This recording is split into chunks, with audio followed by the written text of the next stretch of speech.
PDP के साथ तो बीजेपी का जम्मू कश्मीर में रिश्ता था। जब वाजपेयी साहब को मिनिस्टर बनाना था और उनकी नज़र मुझ पे पड़ी, तब हम में कोई खराबी नहीं थी। कल को अगर बीजेपी के नंबर कम पड़े और पीडीपी ने उनको दोबारा मदद करने का फैसला किया, उनको पीडीपी में कोई खराबी नज़र नहीं आएगी।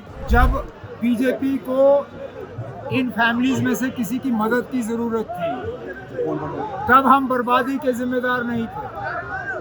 अभी मुश्किल से 5-6 साल हो गए। पीडीपी के साथ तो बीजेपी का जम्मू कश्मीर में रिश्ता था, तब उनको पीडीपी में कोई खराबी नज़र नहीं आई। जब वाजपेयी साहब को मिनिस्टर बनाना था और उनकी नज़र मुझ पे पड़ी, तब हम में कोई खराबी नहीं थी। आज इलेक्शन के दौरान इनको खराबी नज़र आ ही जाती है। आप यकीन माने, कल को अगर बीजेपी के नंबर कम पड़े और पीडीपी ने उनको दोबारा मदद करने का फैसला किया, उनको पीडीपी में कोई खराबी नज़र नहीं आएगी। ये वक्त की बात है ना, ये सियासी तकरीरें होती हैं और इलेक्शन के बाद इन चीज़ों को बुलाया जाता है। सर उमर साहब काफी अनसर्टेनिटी है, हालात खराब है, काफी एनकाउंटर्स अभी भी चल रहे हैं। ये वजीर आजम साहब को इस चीज़ पे बात करनी चाहिए थी। डोडा में उन्होंने तकरीर की, 24 घंटे नहीं हुए हैं कि हमारे 2 बहादुर आर्मी के सिपाही जो हैं, जिनमें एक एनसीओ अफसर और एक जवान, दोनों मिलिटेंट के हमले में मारे गए।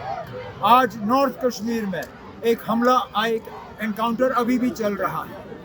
वजीर आजम साहब लोगों को गुमराह करने के लिए खानदानों की बात करते हैं। सिर्फ मौजूदा हालात की बात करें, जब 370 यहाँ से हटाया गया, उस वक्त पूरे मुल्क के लोगों को कहा गया था कि कश्मीर में बंदूक जो है वो 370 की बदौलत है, और 370 को हटाने के बाद इस बंदूक का असर रसूख जो है वो गायब होगा।